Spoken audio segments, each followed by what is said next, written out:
And we're live! This is a random surprise Matilda dropped by. I haven't been reading as much. Sorry, summer school kind of wrapped up, and I kind of got wrapped up in my week off of summer vacation. But here I am back in the official studios of Tailor Made for third grade, as you can see, currently under construction. Not usually what it looks like. Well, kind of, I guess, from, I don't know. No need for details, folks. No need for architectural details when we've got Matilda, chapter 3. Sorry, no fancy filter, so I had to go for the sunglasses, the hat, and the fancy recess jacket. We're ready for chapter 3. The hat and the super glue. The following morning, just before the father left her his beastly second-hand car garage, Matilda slipped into the cloakroom and got hold of the hat he wore each day to work. She had to stand on her toes and reach up as high as she could with a walking stick in order to hook the hat off the peg, and even then she only just made it. The hat itself was one of those flat-topped pork pie jobs with a jay's feather stuck in the hat band, and Mr. Wormwood was very proud of it. He thought it gave him a rakish, daring look, especially when he wore it at an angle. With his loud checked jacket. Excuse me, wore his hat at an angle and a loud checked jacket? Oh, and a green tie. I don't have a green tie. I've got a peace sign patch. Hot glued to my recess jacket.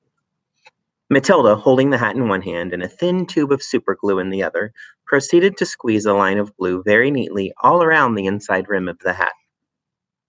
Then she carefully hooked the hat back onto the peg with a walking stick.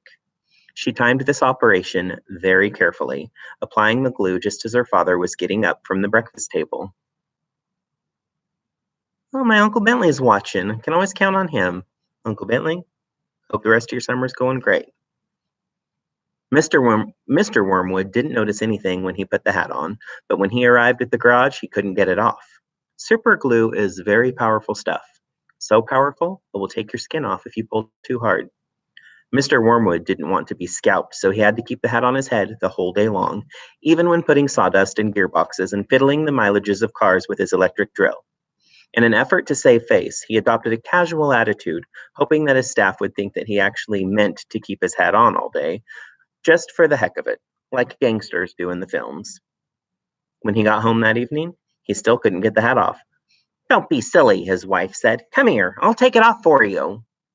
She gave the hat a sharp yank.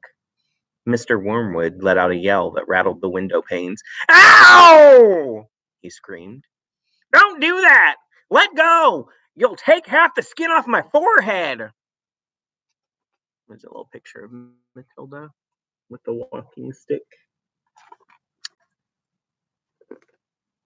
Matilda, nestling in her usual chair, was watching this performance over the rim of her book with some interest.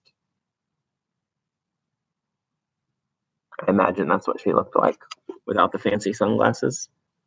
"What's the matter, Daddy?" she said. "Has your head suddenly swollen or something?" The father glared at his daughter with deep suspicion, but said nothing. How could he? Mrs. Wormwood said to him, "It must be super glue. It couldn't be anything else. That'll teach you to go playing around with nasty stuff like that. I expect you were trying to stick another feather in your hat."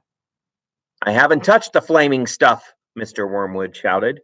He turned and looked again at Matilda, who looked back at him with large, innocent brown eyes. Probably like that. Mrs. Wormwood said to him, "You should read the label on the tube before you start messing with dangerous products. Always follow the instructions on the label." "What in heaven's name are you talking about, you stupid witch?"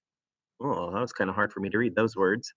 Mr. Wormwood shouted, clutching the brim of his hat to stop anyone trying to pull it off again. "Do you think I'm so stupid I'd glue this thing on my head on purpose?"